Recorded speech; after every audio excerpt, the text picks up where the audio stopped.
Welcome back to another episode of 40 Facts About the 40K Universe. I am your host, Gersh1, and today we're going to be talking about a Necron overlord by the name of Kutlak. If you're new to the channel, subscribe. We post Warhammer 40K lore videos every single day. If you have any suggestions, please let me know what they are in the comment section below. And if you enjoy our content, thank our patrons on Patreon. It is because of them that we can do this. Link in the description if you guys want to support us. And I really hope that I pronounced the name correctly. If I didn't, help me out in the comment section. But with that said, let's get into 40 facts on the Nemesaur Kutlak. The Imperium of Man has waged many wars against the undying legions of the Necrons, and as more and more tomb worlds awaken, their savagery is made ever more apparent. One Necron overlord that showcases how unrelentingly brutal these ancient warriors can be is Kutlak, the World Killer. Kutlak is a Nemesaur of the Maynarch dynasty, earning him the title of Mactlan, or the Extinguisher of Life amongst his people. The brutality of this overlord stretches back to the ancient galactic war known as the War in Heaven, when the Necrons battled the Old Ones and before the Necrons entered their great sleep. Kutlak was regarded as the cruelest and most brutal of all the Nemesaurs in his dynasty. He was the killer who took particular pleasure in the humiliation of enemy champions and generals in personal combat, be they lords of rival dynasties or the warriors and servants of the Old Ones. A warrior first and foremost, Kutlak cared little of the intrigues of the dynasty's royal court, openly disdaining his high office, caring only that he was afforded the respect and glory that his conquests were due. It was so that while the reins of political power were held by others within the Maynarch dynasty, the overall battlefield command of its legion was Kutlak's alone. But in truth, this insularity masked a darker secret, for since the final days of the destruction of the Catan, some terrible force had haunted Kutlak. It has marked and tainted him, turned his triumphs into empty ashes, and threatened the mask of sanity he wore as both a general and a commander. Over time, the cloying, hungering shadow that hung about him darkened, and began to impress itself even on the soulless machine minds of the Necrons around him, making him a pariah even to his own kind. If the ancient legends are to be believed, it was by the hand of this Nemesaur that the Catan known as Landugor the Flayer was betrayed to its demise. Although the Maynarch dynasty has long scorned and refuted this claim of betrayal, regardless, some strange, nightmarish taint or even a curse hangs around Kutlak and his kin. Those unfortunate enough to draw close can feel a terrible malignance and a splinter of madness radiating from the Nemesaur's machine body, which claws at their minds and threatens to overwhelm them with insanity. When Kutlak finally awoke from the great sleep, he was both more and less what he had been. His eye lenses now blazed with an unhallowed cold light, a gaze that even other fellow Necron lords could not easily meet. In battle he is a terrifying figure, whose gliding android shell is blackened as if by fire and bedecked with skulls and bones of his victims. Sempiternal weave coats his necrodermis body. This ancient technology threads the exoskeleton with filaments of phased-hardened adamantium, making the Nemesaur's body as strong as Space Marine Terminator armor.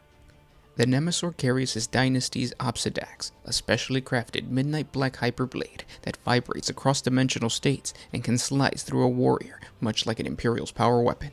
This once proud and glory-hungry general has now become a nightmarish and near-silent monster, the eroded engrams of his mind, driven only by a burning desire to destroy the living and re-establish the rightful supremacy of his dynasty.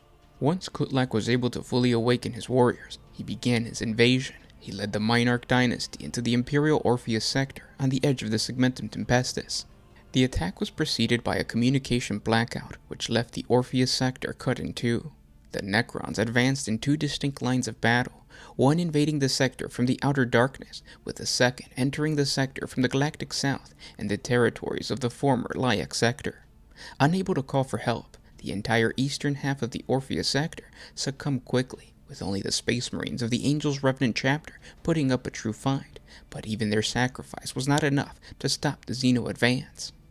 100 solar days after the Necrons' offensive began, the silence was broken, and a tide of astropathic warnings and distress signals reached the Orpheus sector's capital world of Amara Prime.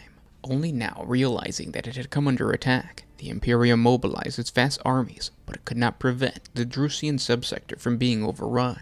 To the Imperium's surprise, Kutlak stopped his advance after 100 solar days. As tradition deemed it, their enemies would be given 2 cycles of the ancient Necron tier moon to prepare themselves to meet their death. The Orpheus sector's Imperial governor, Celeborn used this time to turn his world, Amara Prime, into a fortress, stripping other worlds of their defenses and transferring them to Amara.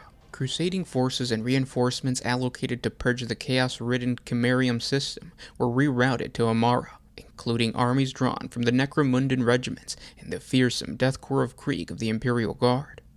Most importantly, perhaps, the entire Space Marine chapter of the Minotaurs, under the chapter master Asterion Moloch, joined the defenders of Amara. And yet this stronghold of Imperial might was laid low in a single solar day, when the Necrons almost entirely destroyed the powerful battle fleet defending the planet and landed their troops unopposed on their surface.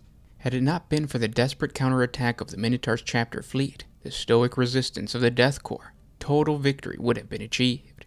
Yet through great sacrifice and bloody determination, Moloch faced Kutlak on the bridge of his flagship, the Carrion-class tomb ship, Dead Hand. The Minotaur's chapter master and his elite First Company veterans succeeded in wounding the Nemesaur, and Kutlak was able to tear through Moloch's Terminator bodyguards and was able to deal the finishing blow to the Contemptor pattern dreadnought known as the Ancient Geryon when Moloch himself intercepted and engaged him in personal combat. Though equally matched, the combat ended when the tomb ship was hit by a broadside of Imperial firepower, casting Moloch to fall out into the void and leaving the Necron fleet disengaged.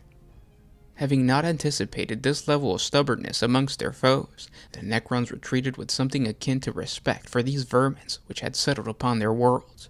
For the Imperium, however, the loss of the Battle of Amara proved so severe that the sector had to be abandoned and officially dissolved as a Sector Imperialis. The fighting, however, continued as the Undying Legions progressed to the Galactic West, and the Imperium tried to salvage what it could from the remains of the Orpheus sector. Since the devastation in the Orphean War, Kutlak has continued to lead the legions of the Monarch throughout the entire galaxy. Utilizing the ancient technology of the Dolmen Gates, the Nemesaur has spread destruction and conquest, making sure all intelligent races tremble at the mention of the Nemesaur Kutlak, the Godslayer, and the Cardinal Lord of the Monarch. And those were 40 facts on the Nemesaur Kutlak, the World Killer. Thank you guys so much for listening, and I will talk to you guys tomorrow. This was Gersh1 with One Mind Syndicate signing out. Always